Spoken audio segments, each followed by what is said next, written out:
If one be found slain in the land which the Lord thy God giveth thee to possess it, lying in the field, and it be not known who hath slain him, then thy elders and thy judges shall come forth, and they shall measure unto the cities which are round about him that is slain.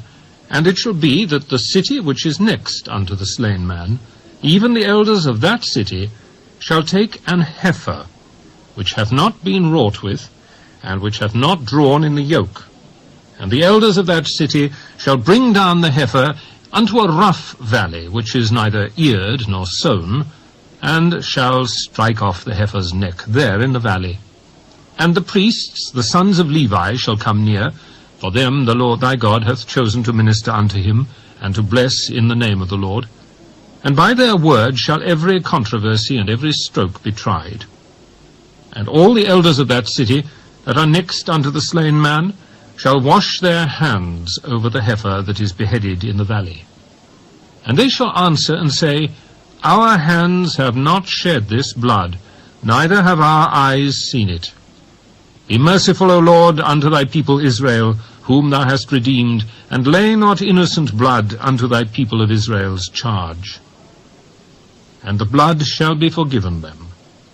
So shalt thou put away the guilt of innocent blood from among you, when thou shalt do that which is right in the sight of the Lord.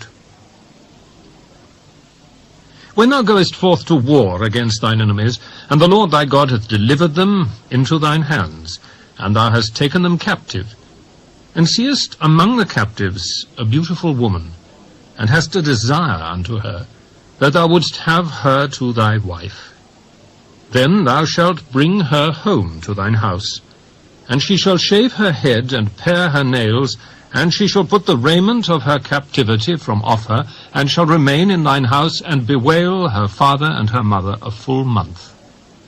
And after that thou shalt go in unto her, and be her husband, and she shall be thy wife. And it shall be, if thou have no delight in her, then thou shalt let her go whither she will, but thou shalt not sell her at all for money. Thou shalt not make merchandise of her, because thou hast humbled her.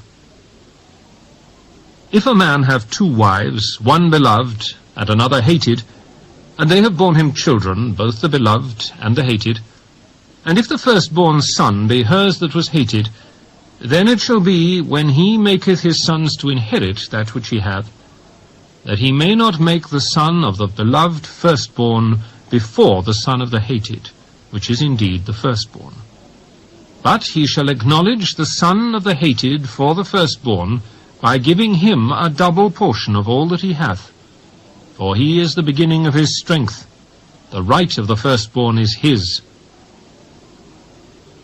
If a man have a stubborn and rebellious son, which will not obey the voice of his father, or the voice of his mother, and that, when they have chastened him, will not hearken unto them, then shall his father and his mother lay hold on him, and bring him out unto the elders of his city, and unto the gate of his place. And they shall say unto the elders of his city, This our son is stubborn and rebellious. He will not obey our voice. He is a glutton and a drunkard. And all the men of his city shall stone him with stones that he die.